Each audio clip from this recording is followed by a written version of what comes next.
Assalamu alaikum students, welcome to Empower Academy and you are watching easy tutorial. बिस्मिल्लाहिर्रहमानिर्रहीम। अस्सलाम वालेकुम students, empower academy के platform से मैं हूं शहजाद लतीफ, आपका फिजिक्स टीचर। आज का हमारा जो टॉपिक है वो है सिग्निफिकेंट फिगर्स। देखिए स्टूडेंट्स, इस टॉपिक के अंदर हम स्टडी करेंगे कि सिग्निफिकेंट फिगर्स क्या होती हैं, सिग्निफिकेंट फिगर्स की इंपॉर्टेंस क्या है। अगर आप कोई मेजरमेंट करते हैं तो उस मेजरमेंट के अंदर मौजूद जो टीचर्स हैं उनमें से कौन कौन से टीचर्स सिग्निफिकेंट फिगर है और कौन कौन से टीचर्स जो है वो सिग्निफिकेंट फिगर नहीं है।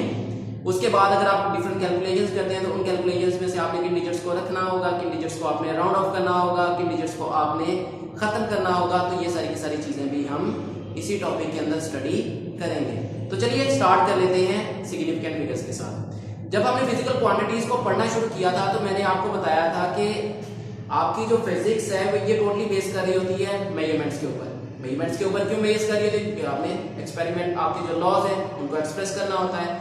लेकिन ये जो मेजरमेंट्स है, इन मेजरमेंट्स के अंदर ना जाते हुए भी किसी ना किसी किस्म की अनसर्टेनिटी मौजूद होती है। और वो जो अनसर्टेनिटी है, इसकी मैंने आपको जो डिफरेंट रीजंस हैं वो पिछले टॉपिक के अंदर बताई थी।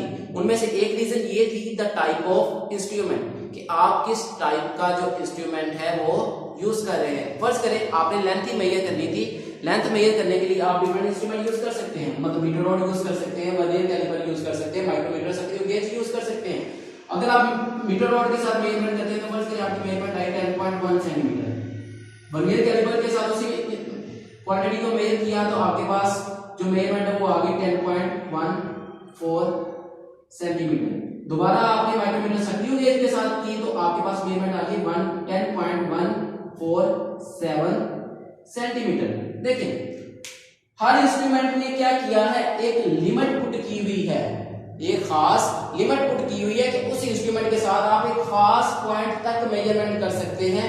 इसका मतलब है इस हर इंस्ट्रूमेंट की जो एक्यूरेसी उसने क्या किया हुआ है, डिग्री ऑफ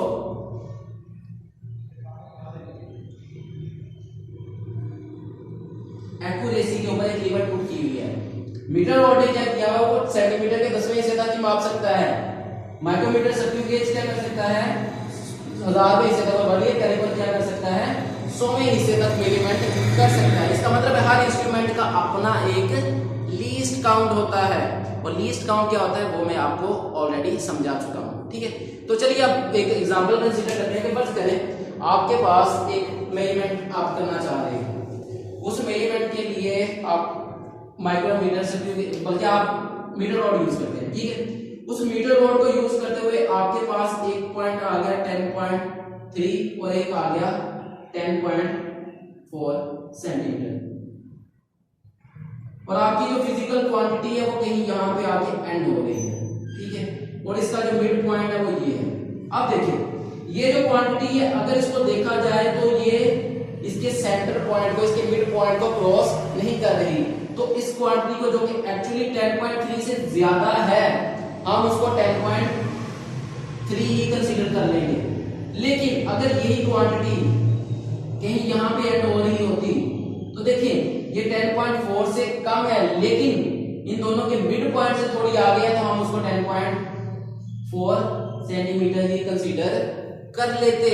इसकी रीजन क्या है, क्योंकि ये इसके मिड पॉइंट से आगे जा रही थी। चलिए, और हमारी जो आमतौर पे मेजरमेंट्स होती हैं उनमें ऐसे होता है, फर्ज करें आपने एक मीटर रॉड के साथ मेजरमेंट की है और वो जो मेजरमेंट है वो आपको 12.7 सेंटीमीटर मिली। अभी जो मैंने पीछे वाली डिस्कशन की उस डिस्कशन के मुताबिक अब ये जो मेजरमेंट है कि ये यहाँ तो 12.65 सेंटीमीटर भी हो सकती है, यहाँ पे 12.75 सेंटीमीटर भी हो सकती है।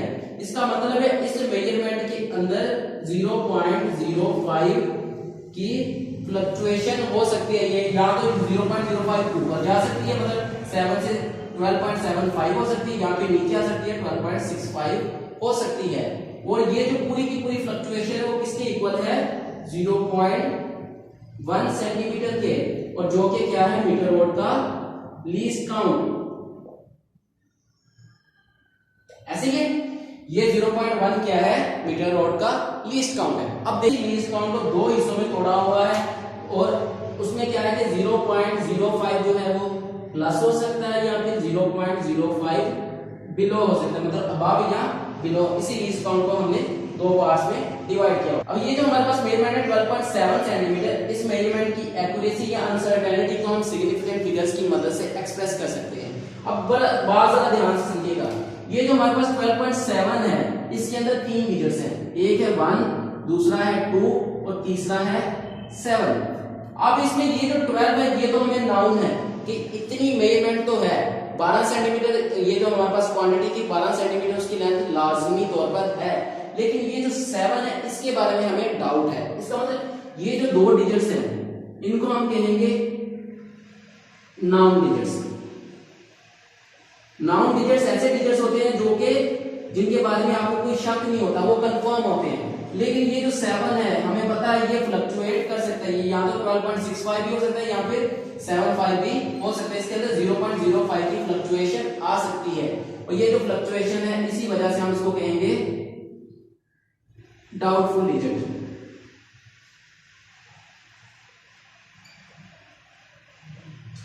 और आपकी जो सिग्निफिकेंट फिगर है उसकी डेफिनेशन भी यही है कि आपकी मेजरमेंट के अंदर मौजूद नाउन डिजिट्स और फर्स्ट डाउटफुल डिजिट जो है वो सिग्निफिकेंट फिगर होते हैं। मतलब in any measurement the known digits and first doubtful digits are called significant figures. अब फर्ज करें आपके पास यही जो मेजरमेंट है वो आप मीटर रॉड की बजाय वर्नियर कैलिपर से कर रहे होते तो क्या फर्क पड़ता? आपके पास वर्नियर कैलिपर हमें मालूम है कि वो सेंटीमीटर के 100वें हिस्से तक पैमाइश कर सकते हैं, तो 12.70 सेंटीमीटर फर्ज करें, उसके साथ आपके पास मेजरमेंट आ गई। होगा क्या कि ये जो 12.70 सेंटीमीटर है इसके अंदर अब ये जो 12.7 है ये नाउन डिजिट्स है,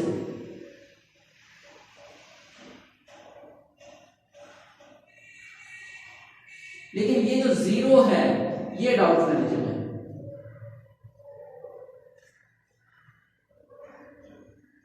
इसका मतलब ये हुआ कि इस मेजरमेंट के अंदर कितने आपके पास सिग्निफिकेंट फिगर्स हो जाएंगी? 4। ठीक है, तो आई होप तो आपको जो सिग्निफिकेंट फिगर है उसकी डेफिनेशन और उसका जो कॉन्सेप्ट है वो अच्छे तरीके से क्लियर है। अब हम आगे देखेंगे कि आप अगर कोई मेजरमेंट करते हैं तो उस मेजरमेंट के अंदर कौन कौन से डिजिट्स को आप सिग्निफिकेंट फिगर कहेंगे और किन किन डिजिट्स को आप सिग्निफिकेंट फिगर। अभी हमने देखा कि जैसे ही हम अपने इंस्ट्रूमेंट की क्वालिटी को इंक्रीज करते हैं, इंप्रूव करते हैं, तो हमारा जो मेजरमेंट है उसके अंदर जो सिग्निफिकेंट फिगर है उसकी तादाद भी इंक्रीज हो जाती है। इन अदर वर्ड्स हमारी जो एक्सपेरिमेंटल एक्यूरेसी है वो भी इंक्रीज हो जाती है। अभी हम रूल्स को स्टडी करेंगे। देखिए जो सबसे पहला रूल है कि आपने कोई मेजरमेंट की और उस मेजरमेंट के अंदर कोई नॉन जीरो डिजिट्स आ गए, मतलब कि उस मेजरमेंट के अंदर मौजूद जितने भी नॉन जीरो डिजिट्स हैं, नॉन जीरो डिजिट्स कहा जाता है 1 2 3 4 5 6 7 8 और 9 को। अगर ये डिजिट्स आ जाते हैं तो ये सारे के सारे जो डिजिट्स हैं ये हमेशा सिग्निफिकेंट होंगे। ये डिजिट्स हमेशा क्या होंगे? सिग्निफिकेंट होंगे। अब रहेगी बात 0 की। यार इस तरह नहीं लिखते, हम इसको लिख लेते हैं इस तरह। अब ये जो 0 है ये मे और मे नॉट हो सकता है, मतलब ये सिग्निफिकेंट हो भी सकता है और नहीं भी हो सकता है। अब इस कब सिग्निफिकेंट होगा, सबसे पहले हम इसके बारे में बात करते हैं। फर्ज करें आपने कोई मेजरमेंट की और उस मेजरमेंट की दो सिग्निफिकेंट फिगर्स थी, मतलब कि कोई भी नॉन जीरो डिजिट था, उसके बीच में 0 आ गया, इस तरह से 3.24076। ठीक है, ये आपके पास क्या हुआ, जो 0 है वो दो सिग्निफिकेंट फिगर्स के क्या आ गया है? बीच में आ गया है, तो ये सिग्निफिकेंट होगा। अब अगला रूल है, अगला रूल हमें कहता है कि अगर आपका जो 0 है वो सिग्निफिकेंट फिगर्स के क्या आ जाए? लेफ्ट साइड पे आ जाए। मतलब ये आपके पास एक मेजरमेंट है 7427, ठीक है, और ये क्या है? सारे के सारे सिग्निफिकेंट और इनके लेफ्ट साइड पे आ जाए, तो ये आपके पास जो मेजरमेंट है इसके अंदर मौजूद ये जो 0 है ये सिग्निफिकेंट नहीं होंगे। ठीक है, ये एक रूल। दूसरा रूल आप इसको इस तरह से लिख सकते हैं 0.02.7427 हो, तो ये जो 0 है ये भी सिग्निफिकेंट नहीं है। सिर्फ ये वाले जो हैं ये सिग्निफिकेंट है, यहाँ पे भी सिर्फ ये जो डिजिट्स हैं ये सिग्निफिकेंट है, ये जो डिजिट है ये सिग्निफिकेंट नहीं है। ये जो जीरोस हैं ये 0 जो है ये सिग्निफिकेंट है। ठीक है, ये हो गई जीरोस की बात, और ये जीरो कहाँ पे आ रहा था, लेफ्ट साइड पे।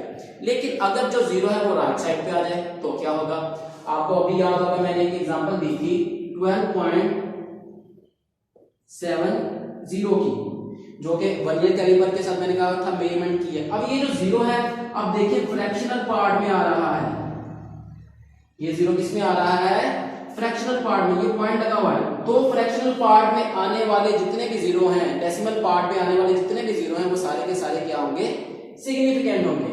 लेकिन एक मेजरमेंट अगर फर्ज करें इस तरह से ली हो 8000 किलोग्राम, अब ये भी राइट साइड पे डिजिट्स आ गए, तो इस तरह की मेजरमेंट में देखने के लिए कि ये जो जीरोस हैं ये सिग्निफिकेंट हैं या नहीं है, उसके लिए हमें ये देखना पड़ता है कि ये मेजरमेंट किस इंस्ट्रूमेंट के साथ की गई है। अगर ये मेजरमेंट किसी ऐसे इंस्ट्रूमेंट के साथ की गई है जिसका लीस्ट काउंट 1 kg हो, कितना हो, 1 kg, तो फिर हम इस मेजरमेंट को इस तरह से लिख सकते हैं 8.000 into 10⁻³ किलोग्राम। ठीक है, तो इस मेजरमेंट में आप देखें कि ये जो जीरोस हैं 3, ये सारे के सारे क्या हैं, डेसिमल पार्ट में आ चुके हैं। इस वजह से हम कहेंगे कि इस मेजरमेंट के अंदर 4 सिग्निफिकेंट फिगर्स हैं। लेकिन अगर यही मेजरमेंट की होती ऐसे इंस्ट्रूमेंट के साथ जिसका लीस्ट काउंट कितना होता है, 10 kg, तो क्या होता, तो हम इसको इस तरह से लिखते 8.00 into 10⁻³ किलोग्राम। अब सिग्निफिकेंट फिगर्स की तादाद रह जाती 3। इसी तरह अगर उसका लीस्ट काउंट 10 की बजाय 100 होता तो हमारे पास 2 जीरो और कम हो जाते, 1 जीरो, और हमारे पास जो सिग्निफिकेंट फिगर है वो कितने रह जाते, 2।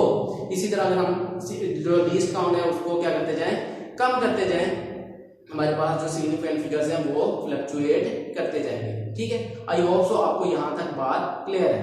अब आगे बढ़ते हैं, देखें ये जो हमारे पास डिजिट है ये किस फॉर्म में लिखा हुआ है, साइंटिफिक नोटेशन की फॉर्म में। साइंटिफिक नोटेशन में अगर फर्ज करें कोई डिजिट लिखा हो 3.0200 into 10⁻⁷, ठीक है, तो इस 10⁻⁷ के अलावा जितने भी डिजिट्स होंगे ये सारे के सारे सिग्निफिकेंट होंगे। ये बात आपने याद रखनी है कि अगर साइंटिफिक नोटेशन है और साइंटिफिक नोटेशन में आपके पास जो डिजिट्स हैं वो किस तरह लिखे हुए हैं, इस फॉर्म में, और उसमें जो 10 की पावर है उसके अलावा जितने भी डिजिट्स हैं वो सारे के सारे क्या हो जाएंगे, सिग्निफिकेंट फिगर्स। ठीक है, आई होप सो आपको यहां तक जो बातें हैं वो क्लियर है। अब फर्ज करें आपने डिफरेंट मेजरमेंट्स की, फिजिकल क्वांटिटीज को मेजर किया, उसके नतीजे में आपको डिफरेंट रिजल्ट्स मिले। अब उन रिजल्ट्स को अगर आप मल्टीप्लाई और डिवाइड करने जाते हैं तो आपको पता है कि जब आप मल्टीप्लिकेशन डिवीजन करते हैं तो बाज़ औक़ात जो डेसिमल पार्ट है उसके अंदर जो डिजिट्स की तादाद है वो कम या ज्यादा हो जाती है। जिस तरह से इस केस में हुआ है कि आपके पास ये 3 आपके पास मेजरमेंट्स आई, इन तीनों मेजरमेंट्स को आप मल्टीप्लाई और डिवाइड जब कर रहे हैं तो आपके पास एंड रिजल्ट ये आएगा। लेकिन जब हम इस मेजरमेंट को देखते हैं तो इस मेजरमेंट के अंदर सिग्निफिकेंट फिगर्स की तादाद कितनी है, 1 2 3 4, इसके अंदर भी 1 2 3 4 है, इसके अंदर 1 2 और 3 है। लेकिन जो हमें एंड रिजल्ट मिला उस एंड रिजल्ट के अंदर हमें सिग्निफिकेंट फिगर्स की तादाद क्या मिल रही है, ज्यादा मिल रही है, जो कि ठीक नहीं है। हमें सिर्फ उतने सिग्निफिकेंट फिगर की तादाद रखनी है जो इस मेजरमेंट के मतलब इन मेजरमेंट्स में सबसे कम हो। और इसके अंदर भी 4 है, इसके अंदर भी 4 है सिग्निफिकेंट फिगर्स और इसके अंदर 3 है।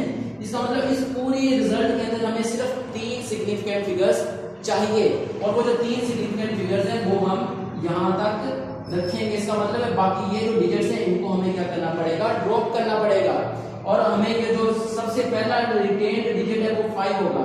अब देखिए ये जो 7 है ये क्या है, बड़ा है, तो हम इसको क्या लिख लेंगे 1.46 into 10⁻³ इसका मतलब हमारा जो एंड रिजल्ट है वो 1.46 into 10⁻³ होगा। लेकिन अब मैंने इसको राउंड ऑफ किया है। अब राउंड ऑफ करने के कुछ असूल हैं। सबसे पहला असूल तो ये है कि अगर फर्ज करें आप जिस डिजिट को ड्रॉप करने जा रहे हैं, जिस डिजिट को ड्रॉप करने जा रहे हैं, फर्स्ट डिजिट को, यहाँ पे जो फर्स्ट डिजिट ड्रॉप होने जा रहा था वो 7 था। अगर वो 5 से छोटा है, अगर वो क्या है 5 से छोटा है, तो अपना जो डिजिट है आप उसको उसी तरह लिख लेते हैं। मतलब अगर फर्ज करेंगे आपके पास इस तरह होता 1.454, तो आप इसको 1.45 ही रहने देते। लेकिन यहाँ पे क्या है कि 5 से बड़ा है, इसका मतलब कि हमें कोई दूसरा असूल देखना पड़ेगा। दूसरा असूल हमें ये कहता है कि वो डिजिट जिसको आप ड्रॉप करने जा रहे हैं अगर वो 5 से बड़ा है तो तो उससे पीछे वाले डिजिट को जिसको आप रिटेन कर रहे हैं, बरकरार रख रहे हैं, उसको क्या करें, इंक्रीज कर दें बाय 1। तो इस वजह से ये क्या था, 5 से बड़ा था तो हमने इसको इंक्रीज कर दिया, मतलब इसमें +1 किया तो 1.46 हो गया। ठीक है, यहाँ तक बात क्लियर है। लेकिन जिस डिजिट को हम ड्रॉप कर रहे हैं वो 5 भी तो हो सकता है, वो लाजमी तो नहीं है वो 5 से छोटा या 5 से बड़ा, वो 5 भी तो हो सकता है। अगर वो 5 है, मतलब फर्ज करें आपका डिजिट है कुछ इस तरह से 1.455 और आपको कहा जाए इस 5 को क्या करना है, आपने ड्रॉप करना है। तो ड्रॉप करने का असूल ये है कि आप फिर इसको नहीं बल्कि इससे पीछे वाले नंबर को देखेंगे। अगर वो इवन है, अगर वो इवन है तो उसको उसी तरह लिख दें। अगर वो ऑड है, मतलब इवन वाले ले लेते हैं एग्जांपल 1.445, इसमें ये क्या है, ऑड है, इसमें 4 क्या है, इवन है। इवन वाले केस में आप उसको एज इट इज ही लिख देंगे 1.44। अगर ऑड है तो उसको आप इंक्रीज कर देंगे बाय 1.46 हो जाएगा। ठीक है, तो ये राउंड ऑफ करने के लिए कुछ असूल है। आई होप सो आपको ये जो रूल्स हैं क्लियर है। ठीक है, जिस तरह हमने मल्टीप्लिकेशन और डिवीजन को डिस्कस किया, इसी तरह हमारे पास एडिशन और सब्ट्रैक्शन का भी एक रूल है। वो यही है कि जब आप किसी भी नंबर्स को ऐड या सब्ट्रैक्ट करेंगे तो उसके डेसिमल पार्ट्स को आपने कितने डिजिट्स तक रिटेन करना है, कितने तक नहीं करना, ये डिपेंड करेगा आप जिन डिजिट्स को ऐड कर रहे थे उनके ऊपर। मतलब फर्ज करें आप इसमें देखें तो यहाँ पे जो डेसिमल प्लेसेस हैं वो 1 है, यहाँ पे डेसिमल प्लेसेस 2 है, यहाँ पे डेसिमल प्लेसेस 3 है। तो इसका मतलब है जब आपके पास फाइनल रिजल्ट आएगा तो इसमें पूरी की पूरी मेजरमेंट्स में जो सबसे कम डेसिमल प्लेसेस होंगी वही आप अपने आंसर के अंदर भी रखेंगे। तो इस वजह से आपका जो आंसर है वो 75.5 बन जाएगा। और इसी तरह इस एग्जांपल को देखें तो यहाँ पे जो डेसिमल प्लेसेस है वो 4 है, इस मेजरमेंट के अंदर 2 है, इस मेजरमेंट के अंदर 3 है। इसका मतलब हमारा जो फाइनल रिजल्ट है उसके अंदर हम 2 डेसिमल प्लेसेस तक ही आंसर लिखेंगे। तो हमारा जो आंसर है वो बन जाएगा 8.12। तो आई होप सो आपको ये जो सिग्निफिकेंट फिगर्स का जो टॉपिक है वो अच्छी तरह क्लियर है। अगर फिर भी आपको कोई कंफ्यूजन है तो नीचे कमेंट करके हमसे क्वेश्चन जरूर कीजिएगा। इंशाल्लाह हम आपका वो जो क्वेश्चन है उसको आंसर करने की कोशिश करेंगे। दुआ में याद रखिएगा। अल्लाह हाफिज।